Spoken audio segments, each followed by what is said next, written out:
Judge me, O Lord, for I have walked in my integrity.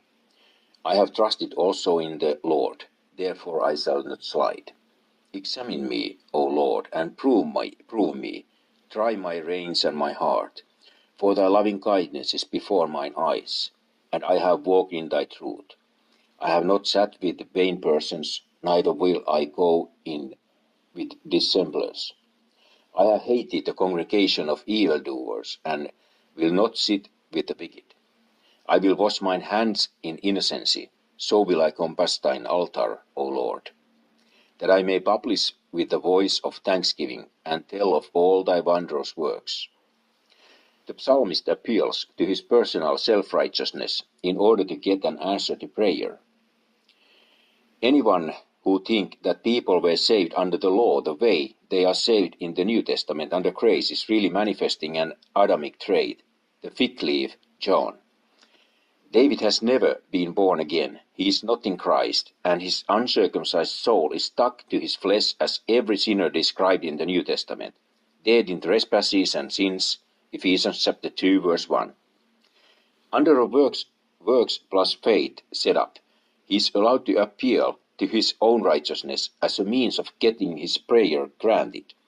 You can apply the psalm doctrinally to Jesus Christ, but if you do, you are true commenting. All the commentators make it historical and apply it to David without the slightest knowledge of the mess they are getting themselves into when they do it. Consider 1. Answer me because I have walked in my integrity, verse 1. 2. Answer me because I have walked in thy truth, verse 3. 3. Answer me because I have not sat with vain persons, verse 4. 4. Answer me because I have hated evildoers, verse 5. 5. Answer me because I have not gone with dissemblers, verse 4. There isn't a legitimate New Testament prayer request in the list. Your righteousness, if you are saved, is Jesus Christ and Jesus Christ alone. The grounds for answered prayer are his high priestly intercessions for you. It's true that sins and misconduct can hinder prayers from being answered, but a just and holy life will not deliver you from your enemies. See Psalm 27, chapter 2, 6, 9, and 12. It didn't deliver Stephen, Acts 7. It didn't deliver Paul, 2 Corinthians chapter 11, verses 23 to 30. And it didn't deliver James, Acts chapter 12, verse 2. You couldn't prove Paul was backslidden, therefore I shall not slide, verse 1, by the fact that he was shipwrecked, whipped, stoned, jailed, and beheaded. Now, of course, we can make spiritual application. We can say in this psalm that David is praying for salvation because of verse 9. But if he is not praying for salvation on the grounds of looking forward to the cross. He is praying for salvation on the grounds of his good works and his personal integrity.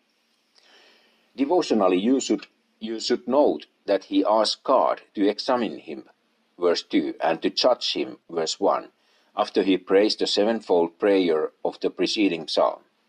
The lessons for the Christian are that he should trust the Lord, verse 1, he should walk in the word, verse 3, he should separate from evil company, verses 4 to 5, and he should wash himself daily, verse 6, John chapter 13, verse 8. He should love to assemble with the saints, verse 8, and he should witness publicly, verse 7. And all of this is good preaching, but it has nothing to do with the doctrinal content of David's prayer at that time. A man must tiptoe on eggshells when asking God to judge him, verse 1. If any of you received justice, you would be in hell. Never ask God to do for you what David asked him to do in Psalm chapter 8, verse 8. Old Testament salvation under the law is not New Testament salvation under grace. Lord, I have loved the habitation of thy house, and the place where thine honour dwelleth. Gather not my soul with sinners, nor my life with bloody men, in whose hands is mischief, and their right hand is full of bribes. But as for me, I will walk in my integrity. Redeem me, and be merciful unto me. My foot standeth in an even place. In the congregations will I bless the Lord. The habitation David speaks of is the tabernacle, for he speaks of compassing thine altar, verse 6. The mercy seat is where God's honour dwells. It's interesting to note that David knew where the temple was going to be built before it was built. He had discovered the place mentioned by Moses in Deuteronomy chapter 12, verses 13, 14, 18, 21, 26. And he had built an altar there. See 1 Chronicles chapter 21, verse 26.